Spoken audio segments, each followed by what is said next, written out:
So we're going to jump back into Angela van den Bogerd's evidence to the Post Office Horizon IT inquiry, and she outlines her extensive work history at the Post Office over 35 years, rising from counter assistant to take on various executive level positions. She discusses her management roles and how close she was to the board, and she says that she didn't really have direct access to the board, and this will have been through a line manager who will have been part of the executive team between her and the board, although she does say she did meet with the board a number of times to update them on various issues. If you do have a few quid spare and you'd like to support our work, please see the Patreon and locals links in the profile and description below. Thanks in advance for your support. Let's jump into the inquiry. Can I start, please, with your career at the Post Office? You had an extensive career at the Post Office spanning some 35 years, is that right? That's correct. You first joined the Post Office in 1985, straight from school, is that right? Yes. You began as a Post Office counter assistant, so working the counters, and were a person who rose up through the organisation, holding, in the end, numerous managerial roles, is that right? That's correct. Can I outline your career path as I've understood it? In summary, as follows. You were a counter assistant between 1985 and 1987. Correct. You were a branch manager between 1987 and 1996. That's correct. You were a retail network manager between 1996 and 2001. Correct. You were the head of area for the rural agency in Wales between 2001 and 2005. Correct. You were the general manager for the community network of branches between 2005 and 2006. Correct. You were the National Network Development Manager between 2006 and 2009. Yes. You were the Network Change Operations Manager between 2009 and 10. Correct. You were Head of Network Services between 2010 and 2012. Yes. You were Head of Partnerships between 2012 and 2013. Yes.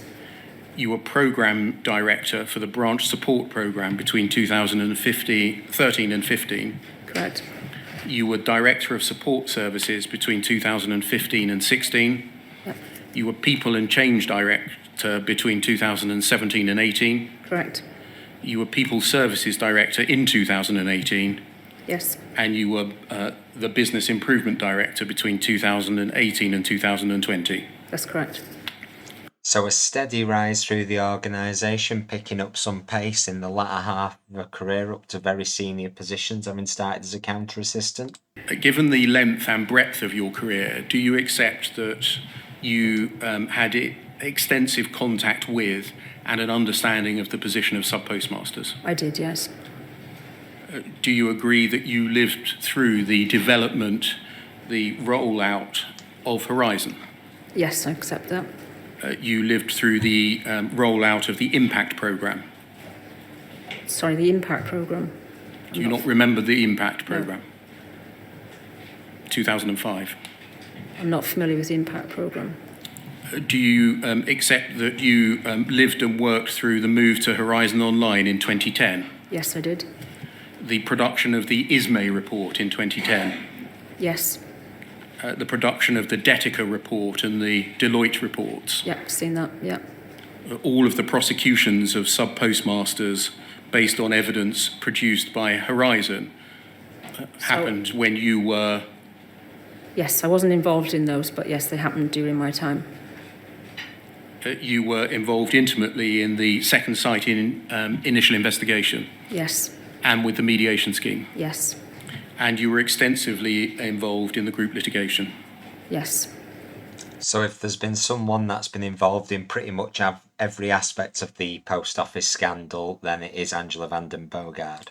Do you accept that your managerial roles permitted and indeed required you to raise issues faced by sub-postmasters to senior management and then latterly to the board? When I became aware of them, yes. In terms of the board, whether it was directly by myself, probably not, but via my reporting line. And who was your reporting line? It depends at what time. So my reporting line, in terms of managerial roles, tended to be Sue Huggins, Kevin Gilliland, Al Cameron, And then my last role was reporting into Joe McLeod.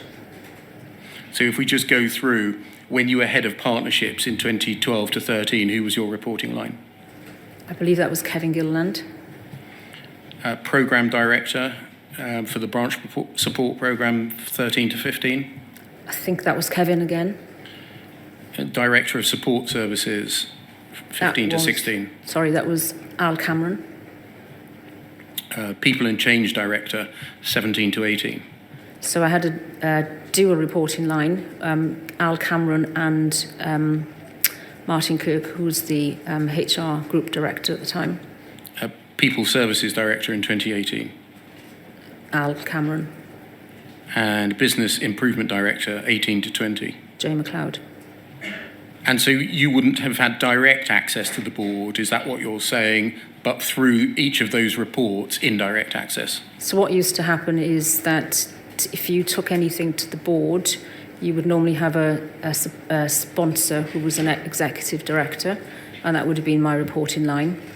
But I would be called sometimes just to give updates. So on the branch support programme, for instance, I might be called to go and give an update on the paper.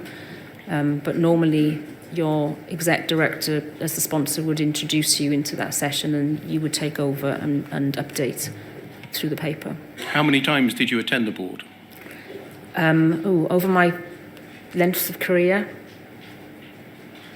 I wasn't a regular attender at board. So we had the board, and then below that we had the executive team. So I would probably have spent more time updating the executive team and occasionally go to board for whatever I was doing at the time. So there were other things I would have updated board on because I was involved in other things other than what we've discussed as well. How many times do you think you attended the board?